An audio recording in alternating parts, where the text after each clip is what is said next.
Bonjour, André Atueni, responsable de la relation client et des activités de marché chez Saxo.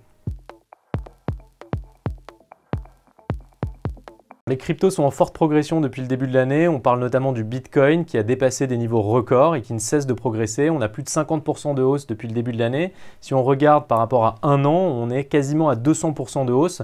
Donc l'évolution du Bitcoin est exponentielle et on bat des records de jour en jour. Il y a ces ETF déjà, parlons un petit peu plus en détail de ces ETF. C'est des ETF qui ont été du coup approuvés par la SEC, donc l'autorité de marché américaine, au mois de janvier. Et depuis, l'essor de ces ETF ne cesse de progresser. On a des actifs notamment pour l'ETF BlackRock qui ont dépassé les 10 milliards, donc c'est énorme, c'est un record. Jamais un ETF n'avait dépassé les 10 milliards d'actifs aussi vite. Preuve du coup de l'engouement des investisseurs qui apprécient notamment d'investir justement dans des ETF qui traitent directement du Bitcoin spot, donc du Bitcoin réel. Donc il y a évidemment tout l'essor autour de ces ETF et l'attrait de ces ETF qui permet du coup au Bitcoin de progresser fortement. Il y a d'autres raisons bien sûr pour expliquer la hausse du Bitcoin et des cryptos d'une manière plus générale.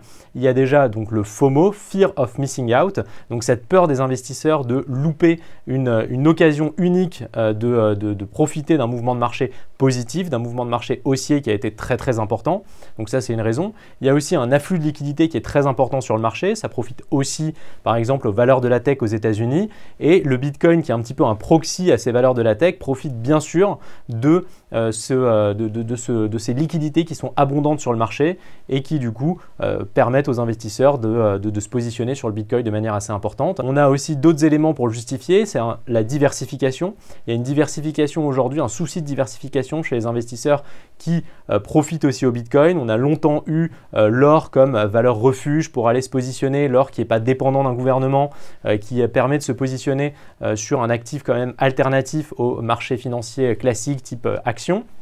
Et c'est vrai qu'aujourd'hui, le Bitcoin est un petit peu considéré comme l'or 2.0, l'or digital. C'est un investissement qui aujourd'hui apparaît comme assez attirant pour des investisseurs qui cherchent à se diversifier. Il y a aussi le halving qui est un facteur très important pour expliquer la hausse du Bitcoin. C'est un phénomène qui se produit tous les 4 ans. Qu'est-ce qui se passe précisément? C'est quoi le halving? C'est la réduction de moitié de la récompense qu'on donne aux mineurs de Bitcoin. Donc à partir de là, du coup, les mineurs qui aujourd'hui touchent 6,25 Bitcoin vont toucher plus que 3,125 Bitcoin. Donc ils ont une réduction de leur récompense. Et cette réduction de la récompense implique de manière complètement logique le fait qu'il y ait moins de Bitcoin qui soit offert, donc une production, un minage de Bitcoin qui sera moins important face à une demande qui est toujours extrêmement forte. Donc du coup, mécaniquement, ça provoque une augmentation du prix. Aujourd'hui, les investisseurs, ils anticipent justement ce phénomène de halving qui est prévu pour le mois d'avril. Pour rappel, il y a 4 ans, en 2020, le dernier phénomène de halving, après 365 jours, donc après une année, on avait eu un phénomène de hausse de plus de 500% sur le Bitcoin. Donc c'est dire à quel point l'impact de ce phénomène est très fort. Et c'est vrai que le phénomène d'anticipation de halving et les conséquences potentielles suite au halving sont un facteur qui est extrêmement important pour justifier aujourd'hui la hausse du Bitcoin.